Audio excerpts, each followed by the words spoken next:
আপনি কি চান আপনার শরীরের গন্ধ হোক মার্কিন প্রেসিডেন্ট ডোনাল্ড ট্রাম্পের মতো, যা আপনার আত্মবিশ্বাস, সৌন্দর্য এবং অপ্রতিরোধ দৃঢ়তা প্রকাশ করবে?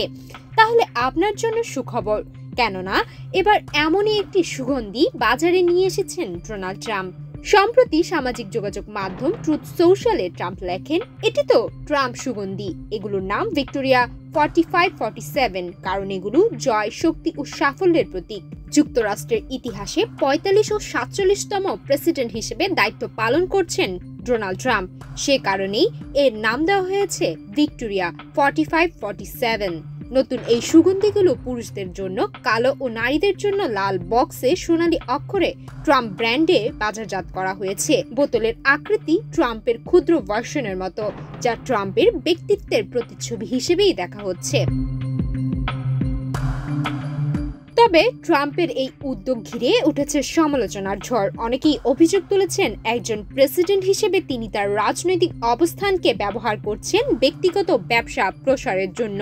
ভার্জিনিয়ার ডেমোক্র্যাট সিনেটর মার্ক ওয়ার্নার এক ভিডিও বার্তায় বলেছেন, যুক্তরাষ্ট্রের ইতিহাসে এত প্রকাশ্যে দুর্নীতি আর দেখা যায়নি।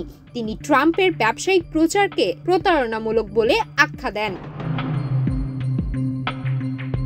ভারমন্টের ডেমোক্র্যাট সিনেট পিটার ওয়েলস আরও কড়া ভাষায় বলেন, ডেমোক্র্যাটরা যখন ১,৭০,০০,০০০ মানুষের স্বাস্থ্যসেবার জন্য লড়ছে, তখন প্রেসিডেন্ট ট্রাম্প নিজের সুগন্ধি বিক্রিতে ব্যস্ত।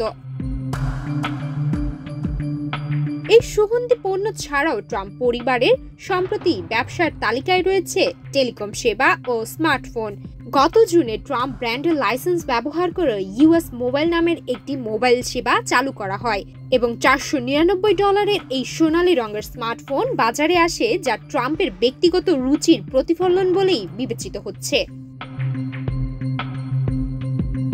যদিও ট্রাম্প দাবি করেন তিনি তার ব্যবসা একটি ট্রাস্টের মাধ্যমে সন্তানদের পরিচালনায় দিয়েছেন, যাতে স্বার্থসঙ্গত না হয়। বিশ্লেষকরা বলছেন, এই ব্যবসার আয় এখনো শেষ পর্যন্ত তার হাতেই পৌঁছাচ্ছে।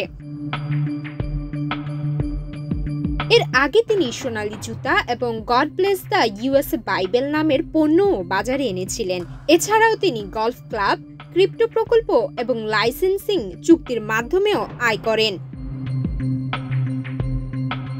ডোনাল্ড ট্রাম্পের এই নতুন ব্যবসায়িক পদক্ষেপ তার রাজনৈতিক ভবিষ্যৎকে কিভাবে প্রভাবিত করবে তা এখন সময়ই বলবে। সুমায়া মিতু, বাংলাদেশ প্রতিদিন।